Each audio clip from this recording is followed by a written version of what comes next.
नमस्कार दर्शकों, मैं हूं आपके साथ विजय। आप देख रहे हैं एमएनएस न्यूज लाइव। आइए देखते हैं आज की कुछ खास खबरें।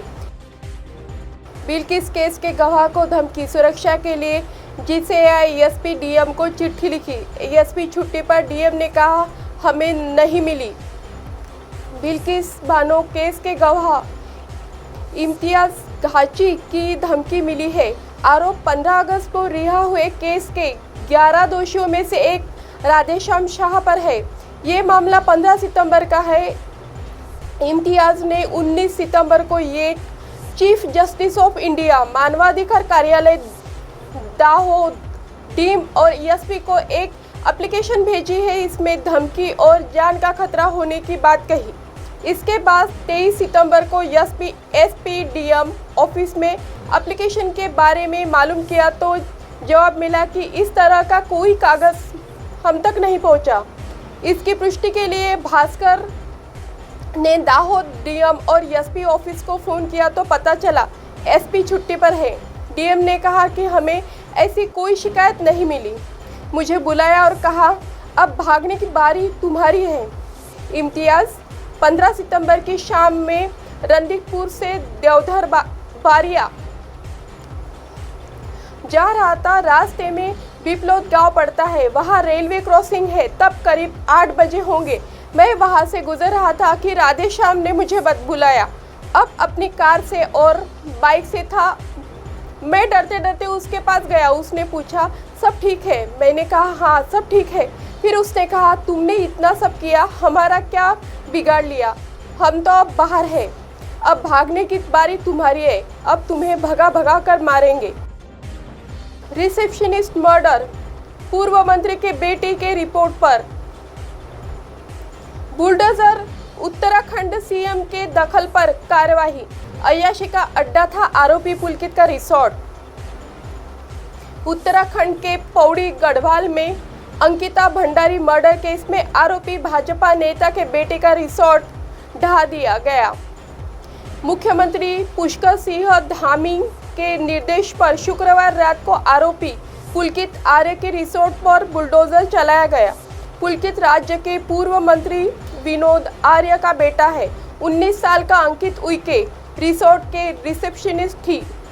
इस मामले में पुलकित के साथ उसके साथी अंकित उर्फ पुलकित गुप्ता और सौरभ भास्कर भी अरेस्ट हुए हैं। अंकिता 18 से 19 सितंबर से गायब थी। इसके बाद उसके पिता ने रिसोर्ट पहुंचकर कर्मचारियों से पूछताछ की थी।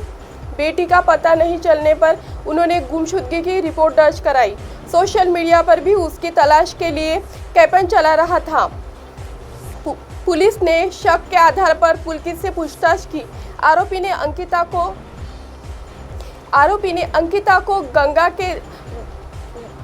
गंगा में धकेल देने की बात कबूल की। इसके बाद रेस्क्यू एजेंसियों ने अंकिता का शव चिल्ला पावर हाउस के पास एक नहर में बरामद किया। चिल्ला पावर हाउस के पास पुलिस और एसडीआरएफ सुबह 7 बजे से अंकिता का शव ढूंढने में सर्च ऑपरेशन में लगे थे। चिल्ला पावर हाउस के पास पुलिस और एसडीआरएफ सुबह 8 बजे से अंकिता का शव ढूंढने में सर्च ऑपरेशन में लगे हुए थे। दोनों दोस्तों के साथ मिलकर पुलिस ने अंकिता को पहाड़ी से धक्का दिया। क्रिकेटी के आगे रजनीकांत का क्रेज भी फीका। उनके यूज किए कंगे को भी सोने के कवर में रखा जाता था। फैन ने ही दवा बनी उनकी मौत। साउथ इंडिया के लोगों ने रजनीकांत के लिए दीवानगी के बारे में तो आपने सुना ही होगा, लेकिन क्या आप जानते हैं कि तमिल फिल्म स्टार्स के लिए उस क्रेज की शुरुआत कहाँ से हुई थी? हम बताते हैं कि जो क्रेज रजनीकांत के लिए है उससे कई गुना ज़्यादा क्रेज एमकेटी के लिए। एमकेटी यानी मायावरम कृष्णरामजी त्यागराजन ने तमिल सिनेमा के पहले सुपरस्टार थे। एमकेटी साल 1937 में तमिल सिनेमा में आए हुए कुल 14 फिल्में की थी, लेकिन लोगों की दीवानगी का आलम ऐसा था कि इनकी कार जहाँ से गुजर जाए उनके पहियों के निशान को भी लोग पूजा करते थे। फिर भी वो धूल घर ले जाते थे। उनको देखने भर के लिए ट्रेन रुकवा दी जाती थी। फैंस ने अपने बच्चों का नाम इनकी फिल्मों के साथ पर ही रखा। अब आप हमारे चैनल को आपके मोबाइल पर भी देख सकते हैं। मोबाइल ऐप पर देखने के लिए प्ले स्टोर से MNS news TV app download करें। इंस्टा, लिंक, ट्विटर, हैककुक, फेसबुक और कई सोशल मीडिया के प्लेटफॉर्म पर हमारा चैनल उपलब्ध है।